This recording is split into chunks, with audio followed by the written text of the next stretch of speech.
buenas tardes, tengan todas y todos. Doy las gracias a la Secretaría de Cultura por esta invitación. Y pues bueno, mi propuesta va enfocada a una inquietud que surge a través de la convocatoria que sale de la Secretaría de Cultura para los proyectos sociales enfocados a género. En la reflexión como defensora de los derechos humanos, estoy haciendo trabajo en la comisión a través de una consejería y con una hija feminista de casi 20 años, nos hemos encontrado con los choques culturales, con los choques generacionales, y surge la idea de esta propuesta a la que las dos le titulamos Entre dos miradas, enfocada a que las mujeres indígenas reconstruyan el concepto de ser mujer a través de cuestionar esas ideologías patriarcales que se van heredando de generación en generación. Cuando platico con ella y le digo la inquietud de hacer un proyecto enfocado a las mujeres indígenas que hemos visto, como lo decía Ledina hace un rato, sufren mucha discriminación y violencia en muchos aspectos, nos damos a la tarea de ver cómo se ha naturalizado la violencia, la discriminación a través de las generaciones y de esta ideología patriarcal.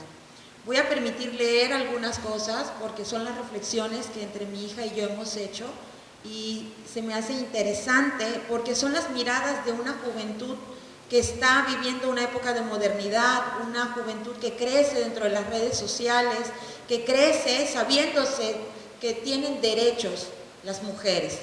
Y esa lucha interna que existe entre las madres que están criando adolescentes y niñas en una cultura en donde el patriarcado las arrastra y donde se abren de pronto a la idea de saber que sí existen los derechos, que deben ser libres las mujeres, pero traen esa carga tan fuerte de generaciones en generaciones. Actualmente, pues son cada vez más las mujeres indígenas que juegan papeles centrales en las dinámicas comunitarias y no es tarea fácil hablar de los derechos en un contexto en el que por cientos de generaciones las mujeres han sido forjadas con la idea de que no tienen una voz y que se encuentran en permanente subordinación a los deseos de sus hombres, sumado a una comunidad que acentúa estos valores bajo un discurso de armonía. La realidad es que la mayoría de las mujeres indígenas viven en un contexto en el que se les da predominantemente y subordinan, dejándolas en una situación vulnerable, que inevitablemente las obliga a aceptar el maltrato, el abuso, la discriminación, los roles preasignados, así como costumbres que van de la mano y que no pueden ser cuestionables. El ejercicio de este tipo de violencia no solo fortalece, sino que perpetúa la relación de dominio, subordinación, que se reproduce gracias al apego precisamente de estas tradiciones y de estas costumbres, de los preceptos morales, de los religiosos, aunado a un desconocimiento completo de sus derechos humanos. Y lo que es más, este contexto no solo es realidad para las mujeres indígenas adultas, sino, como lo dije hace un momento, para las niñas y las adolescentes, que están creciendo y se están desarrollando en este ambiente de opresión y de discriminación. A lo anterior se le suma el hecho de que las mujeres indígenas están sujetas a la discriminación de género, no solo en el plano interpersonal, sino también en sus pueblos de origen,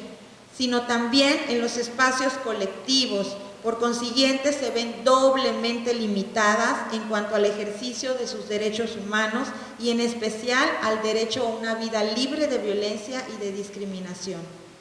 La discriminación y violencia de género se configuran sobre relaciones desiguales de poder que son sostenidas con base en estigmas y prejuicios históricos que han sido construidos por la sociedad y que tienen un efecto que minimiza y anula por completo el conocimiento de sus derechos humanos fundamentales de todas las mujeres. En el mismo tenor, es relevante señalar que las manifestaciones de discriminación tienen una estrecha relación al constructo social de identidad de género y etnia, pues son estos los que originan criterios que sirven de base para clasificar a las personas y darles una valorización social. Asimismo, en un marco social más amplio, es importante resaltar que la violencia y la discriminación contra las mujeres indígenas se ha justificado históricamente por el respeto a sus costumbres, lo que desenvuelve en testimonios silenciosos de violencia a los derechos que ellas sufren. La violencia, la discriminación de género y todas las formas de explotación sexual o acoso, en particular aquellas derivadas de prejuicios culturales, son incompatibles con la dignidad humana y deben de ser eliminadas. Sería interesante concientizar a la comunidad indígena sobre la problemática de discriminación de género para cambiar prácticas colectivas en congruencia con los derechos de las mujeres universalmente. La propuesta es la realización de grupos focales donde madres e hijas en un mismo tenor puedan compartir las formas de crianzas que ellas tuvieron en el pasado e involucrar a las abuelas, porque esta forma de crianza, como lo dije al principio, se va heredando de generación en generación y es como una manda. Es tan difícil romper porque lo decía hace rato la compañera que acaba de pasar, que ya no la veo aquí, que comentaba, me llamó mucho la atención porque ella es una chica de la nueva generación, una millennial, y al principio hizo el comentario de la observación que su padre le hace. Y aunque ella en su momento lo detiene en el pensamiento y dice, no, es que puedo vestirme libremente, en su discurso ella hablaba y constantemente se acomodaba. El lenguaje no verbal habla. ¿Qué significa eso? Que aunque es una chica joven que está siendo avasallada por las redes sociales y sabe que tiene derechos y sabe que puede cuestionar esas ideologías, pesa romper con eso. Entonces, lo que proponemos nosotras es crear grupos focales desde la familia, donde involucremos a las abuelas, a las madres, a las hijas, a las nietas, a las nueras, a las primas, para romper con estas ideologías patriarcales. ¿Por qué? Porque si bien es cierto que están ahí por generaciones, esas niñas y esas adolescentes que están creciendo hoy en día en esta opresión también están creciendo a la vista de que existen derechos de las mujeres y hay que divulgarlos, hay que practicarlos, hay que hacerlos valer. Entonces la idea es hacer grupos focales donde puedan todas esas miradas encontrarse y aceptar que la mujer vive otra dinámica social, donde puede levantar la voz, donde puede no permitir, donde puede ser libre para elegir.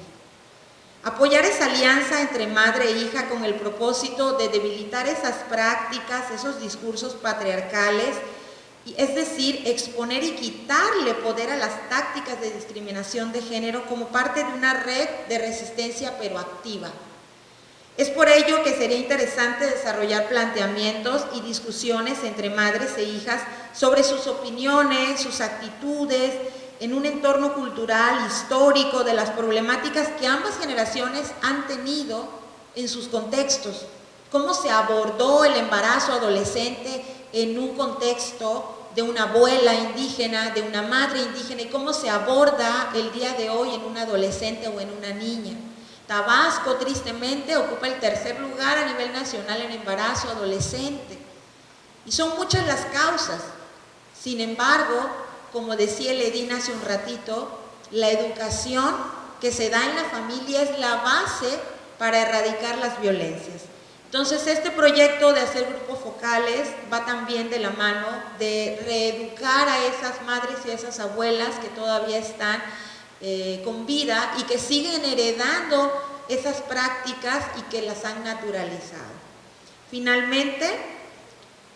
comparar estos contextos sociales e históricos a través de dinámicas entre las madres contando historias, porque es la forma en la que aprendemos los seres humanos, contando historias, platicando, haciendo charlas, identificando las situaciones actuales en cual las niñas y las adolescentes están en desventajas por ser mujer al actual machismo y patriarcado que todavía no hemos logrado tirar. Gracias.